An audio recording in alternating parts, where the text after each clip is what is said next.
Howdy folks, hope you're all having a good one, and welcome to another episode of A Game of Throws in World of Warships. It's two brothers again, domination, 4 cap circles. It's a tier 9 battle, but both teams mostly comprise of tier 8s, with a couple of extremely unfortunate and probably very nervous tier 7s. Before we get started, this is Karol66 by the way, he's Polish, he's in the Italian tier 8 destroyer, the Vittorio Cuniberti. I don't actually know an awful lot about this ship, I've never played it myself, so I've had to look up some information on the World of Warships wiki. But before we get started, I feel like I should warn everybody. I mean, it should go without saying, this is an episode of A Game of Throws, so you should anticipate some colossal dumbassery. Even having said that, however, today's battle is both the best and simultaneously the worst thing I have ever seen in World of Warships, at least this year, possibly ever. I realise that's a fairly bold statement, but trust me. You see, the thing about these Game of Throws episodes is you know there's going to be a throw because it's a Game of Throws. So usually by the end of the battle you can see the team that is winning is probably the one that's going to do something incredibly stupid, whether that's the enemy team or the friendly team. It's a Game of Throws. The team that looks like they're going to win is not going to win.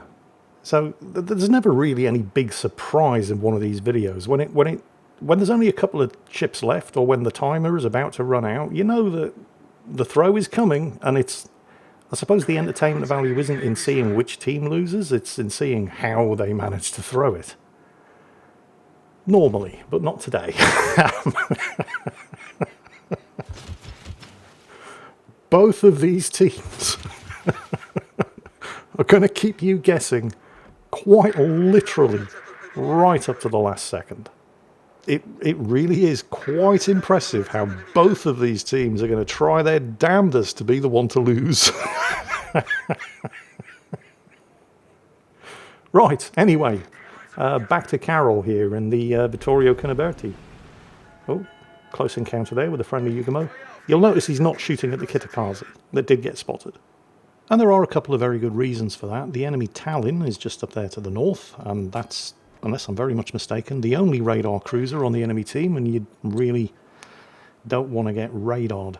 Plus, that's a Kitakaze. It's an extremely dangerous gunboat, and the Vittorio Cuniberti isn't. I mean, it's got 6 guns, but the reload is kind of slow. At best, he might have gotten 2 salvos away against the Kitakaze, probably not done a huge amount of damage, and even if the Kitakaze didn't immediately switch and focus him, you can bet that everybody else would, because he's a destroyer. And everybody should switch and focus a destroyer the second they're spotted. So again, he's playing it safe. Instead, he's playing it safe. He's just saturating the area. Oh, wow, the team have suffered their first casualty. The Tier 7 destroyer, the Z39, has gone down. So, yeah, instead of trying to get involved in a gunfight this early in the game that he probably wouldn't win, he's just saturating the area with his torpedoes. There's the Kitakaze. He's going to shoot at him now, while simultaneously ducking in behind an island. Or at least that was his initial plan, but then the Kitakaze starts smoking up, and since the Kitakaze is the one spotting him, as soon as the Kitakaze disappears, he no longer needs to hide behind the island. Assuming that the Kitakaze is going to drift forward slightly, you see how he aims ahead, and then aims to the rear, assuming that the Kitakaze is going to back up into its own smokescreen. You can see his thought process quite clearly. Unfortunately, while he's having a good think about it, the team lose a further 2 ships. The Duke of York and the Nacho Vargas. The Ignacio Elen. I realise the name's never going to catch on. It's Michael Mando's character from Breaking Bad and Better Call Saul, but I like it, so I'm going to keep using it. Kitakaze's back up. That thing really does need to die. Fast. Why is he shooting rather than go, oh right, he's got the opportunity to take out the Yugumo. And he might do it. Probably won't survive it, but he might take out the Yugumo. He's taken out the Yugumo. And he didn't survive it. That was a decent trade. I mean, the Kitakaze is a great gunboat, but the Yugumo is a great torpedo destroyer. And that's 4 casualties for 1 Kitakaze, and the enemy team have 3 of the 4 cap circles. So the enemy team are 300 points, 3 kills, and 2 cap circles ahead. So the enemy team are going to throw this one, right, Jingles? Yeah, you'd be surprised. Or would you? Trust me, keep watching. The end of this battle is impossible to predict, regardless of what might be happening right now. So somebody's attempting to flip Bravo. That, of course, would be the Lazzo. It's 2 brothers, somebody's going to run up the middle, and today it's the Lazzo.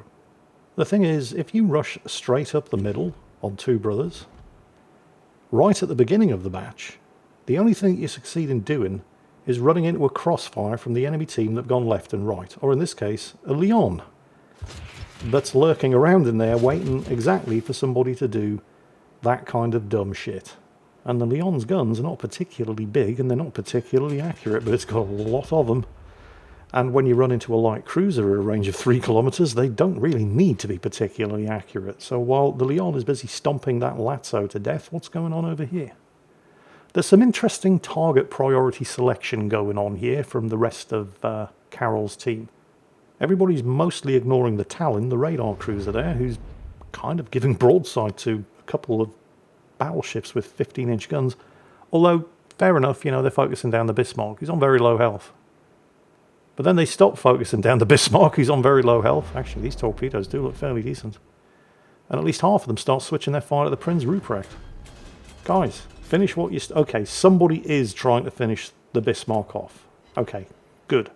The Lazzo died, because obviously, of course he did. Carol gets a torpedo on the Lazzo over there, but the Lazzo has managed to sneak to inside radar range, and he has the gun range to hit him. So there goes the engine boost. Let's get the hell out of here. This is a very fast destroyer, by the way. I mean, it's no YOLO Emilio, but it's definitely not slow either. Meanwhile, the enemy Prinz Ruprecht is committing suicide by Pommern. That's the only... I mean, the amount of sheer dumbassery on display in today's battle is just mind-boggling. The Prinz Ruprecht. Cruiser bows, charges a couple of battleships on with 15-inch guns.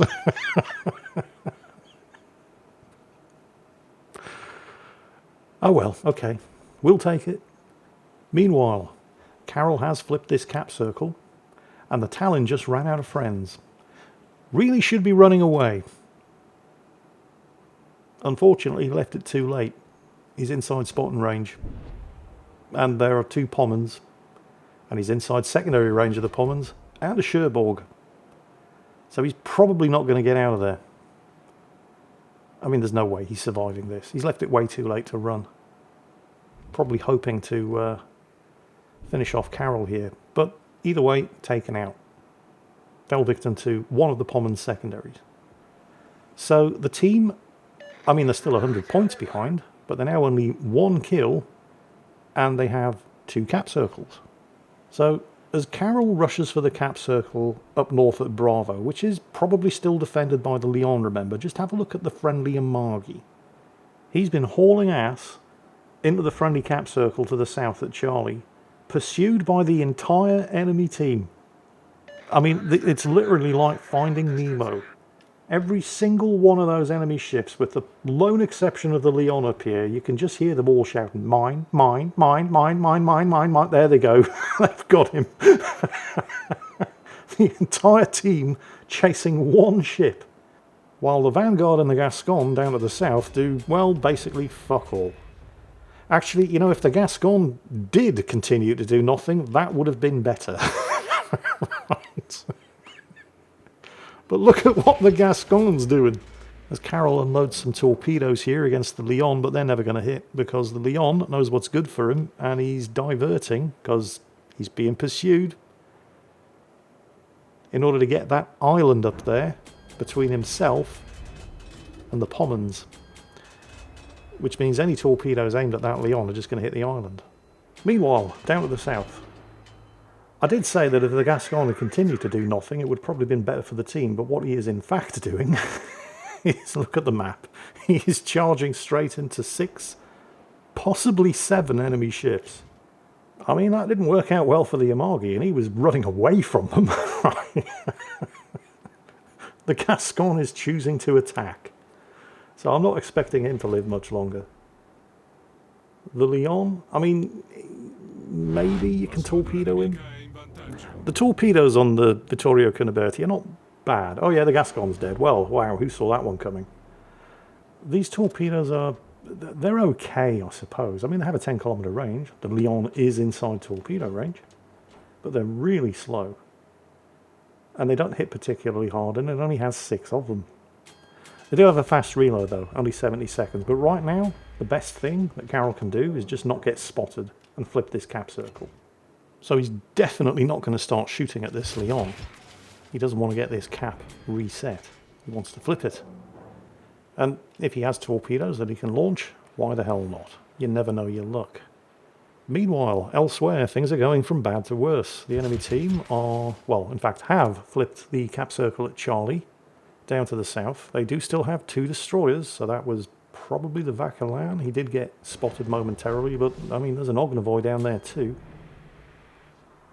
The team are 3 kills and 300 points behind. However, both the Vanguard and one of the Pommons are in a position to defend that cap circle at Delta, and there are a couple of very low health enemy ships they could possibly clean up some kills on, like maybe the Amalfi. Although both enemy destroyers have now been spotted, and they're inside secondary range from the Pommon, which is going to be really bad news for both of them.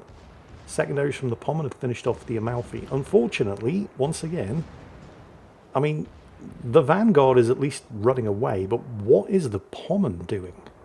I mean, I know they do say that the best form of defense is a good solid offense, but I mean, that's taking things way too literally. There are 6 enemy ships there.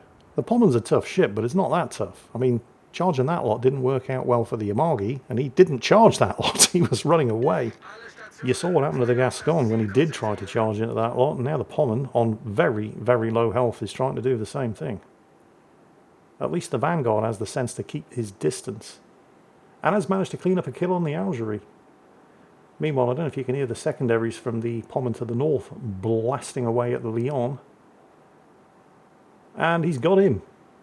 Both teams now have kill parity, and there's only 50 points between them. That points difference, however, yeah. I mean, on the one hand, the Pommon did get a couple of kills, and he was contesting that cap circle, preventing the enemy team from getting any further points, but there was no way he was going to survive that. So now it's down to Carroll in the Vittorio Cuniberti with his extremely slow torpedoes. And remember, there are still 2 enemy destroyers here, although the Ognovoy at least was on very, very low health. Now, of course he gets spotted as he comes motoring around this corner, but this is an Italian destroyer with a high-speed smoke and an engine boost. Choo-choo, motherfuckers! I mean, it's no Paolo Emilio, but it is very definitely in the same league. So he's doing a bunch of things here. I mean, he's contesting this cap circle again, preventing the enemy team from getting any points from it. But because these torpedoes are so incredibly slow, like they have a speed of 56 knots, he needs to get as close as he... Oh, shit. Okay, that's not good. There's the Vauquelin. Right, the torpedoes are away. They will either get the Isimo or they won't. And now he's in a gunfight, not just with the Vauquelin, but also the Ognovoy is now shooting at him. Oh, this is not good. Come on. Come on. Come on, get the guns around. He's got the Isimo. Come on. Slow reload on these guns. Can he do it? He's got the Vauquelin. There's the double strike. That just leaves the Ognovoy. Well, actually, it leaves the Ognovoy, the Tirpitz, and the Monarch, but the immediate problem is the Ognovoy, because that is a fairly mean and dangerous gunboat. It does have slow-turning turrets, though, which means if you can get close to it, you might be able to win the gunfight, but, well, he's not close to it, and the Ognovoy isn't manoeuvring, so he's keeping all of his guns on target. It's extremely unlikely that Carroll is going to survive this, but if he can just take the Ognovoy with him... Come on, Carroll. Oh, come on. You've got this. No. You've got this. It's got you. You've got this.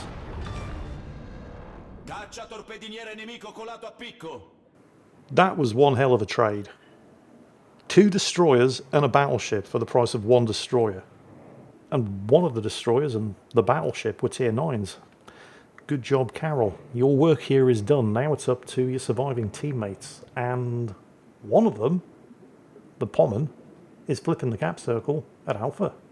And you have possession of Bravo and Delta. I mean, Carroll was in the process of flipping Charlie down here as well, but under the circumstances, I think it's understandable that he wasn't able to finish doing it. I don't think anybody could reasonably blame him for not sinking 3 enemy ships and flipping the cap circle at the same time. I think we can all agree he's done enough. The question here, because the enemy team are still ahead, but only by 50 points, and the Pommern has flipped Alpha. So with 3 caps to 1, 2 versus 2, all they have to do now is stay alive. And those members of the team who are capable of thinking and breathing at the same time have recognised this and are pointing out in chat. However, look at how much health this guy has. And look at how much health those two have. And they see him. Well, shit. I mean, he tried. But you know what? They can still win this. It's all going to depend on that Cherbourg. Well, it's not all going to depend on that Cherbourg, who is hauling ass out of there because he appears to know what's good for him. It's also going to depend on just how dumb those 2 surviving enemy battleships are. Because if you stop and think about it, the optimal thing for those 2 enemy battleships to do right now would be for one of them to pursue the Cherbourg through the cap circle at Alpha over there on the west, flipping that cap circle in the process, and for the other one to head the other way up to cap circle Delta. And they're not going to run into the Cherbourg, but they will take those 2 cap circles, and then they will have 3 cap circles, and then they can just continue around to the north, catch the Cherbourg in a crossfire and kill him. And even if the Cherbourg gets lucky and they don't catch and kill him, they're already ahead on points, and they'll have 3 of the 4 cap circles. And if the Cherbourg has any sense, he's not going to interfere with them and get himself spotted while they flip the 4th, and there's nothing the Cherbourg can do about it. The only thing the Cherbourg can do is run, hide. Cherbourg, what are you... Don't head towards them, what are you doing? No. Run north. The only advantage you have here is speed and concealment, and your concealment isn't that great. Those battleships both have more health than you, and they have bigger guns than you, and they have better armour than you. And you don't have torpedoes, and this is the exact advice that's being given to him in chat. Run away. Run to the A line. Don't stay anywhere near the caps. And he does at least appear to be paying attention. Because right now, the only thing that is going to keep this Cherbourg alive is if those 2 enemy battleships are window-licking idiots, and they both try to chase a ship that is faster and stealthier than them. However, you can see at least one of them is flipping the cap circle at Alpha. Cherbourg, what are you doing? Oh my god, no! Oh, this is painful to watch. One of them might be coming up the middle right now. Don't, just get away from the cap circles. Listen to your team. Do not go there. Head north, not southeast. What is wrong with you? Get out of there. You see, I keep trying to say this and then getting interrupted by the sheer... Oh my god, he's doing it again. No. I can't watch this. The only chance this Cherbourg has is to run and hide and hope that those 2 enemy battleships are idiots. And hope that they are both chasing him through Cap Circle Alpha. And that's not an unreasonable hope, because let's face it, both of those enemy battleships have consistently, every time so far in this game, just chased straight after the closest thing. They did it to the Amagi, they did it to the Gascon, they did it to the Pommern. They've both displayed a complete and total lack of imagination, just, there is enemy, must chase and shoot at enemy. It's pretty obvious that they are in fact doing that, because none of them came up the middle, because if they had, the Cherbourg would be dead. None of them went for Delta, because if they had, that's where the Cherbourg's heading, he would be dead. So it's pretty obvious that those 2 battleships are doing the best they possibly can to throw this. They are in fact playing chasey, chasey, catchy, catchy, killy, killy with a ship that outstealths and outruns them. But that only works if the Cherbourg heads directly away from them. Which he's not doing. Somehow, despite the... Oof. Yeah, that looks like it's going to leave a mark. Somehow, despite the team setting him up with the best possible chance for success, despite that, the Cherbourg still managed to figure out a way, even while running his engine boost, to get himself caught and clapped by a ship that's 5 knots slower than him without using his engine boost. Oh yeah, turn broadside to the monarch, that'll work. Oh my god. I can't watch. So which team's going to throw today's battle? And it's the enemy team. Despite the Cherbourg's best efforts, he wins. And how much did he win by? You ready for this? 1 point. Frankly, I think both teams were robbed. Neither of them deserved to win. Although, for the sake of Carroll and those few members of his team who were capable of thinking and breathing at the same time, I suppose justice was served. But there's absolutely no way the Cherbourg... Oh, just... you know what? I got nothing. You all saw it. And on that bombshell, that's it for today. I do apologise for any brain cells that were harmed during the viewing of today's video, but I did warn you. You can't pin that one on me. Take care, and I'll catch you next time.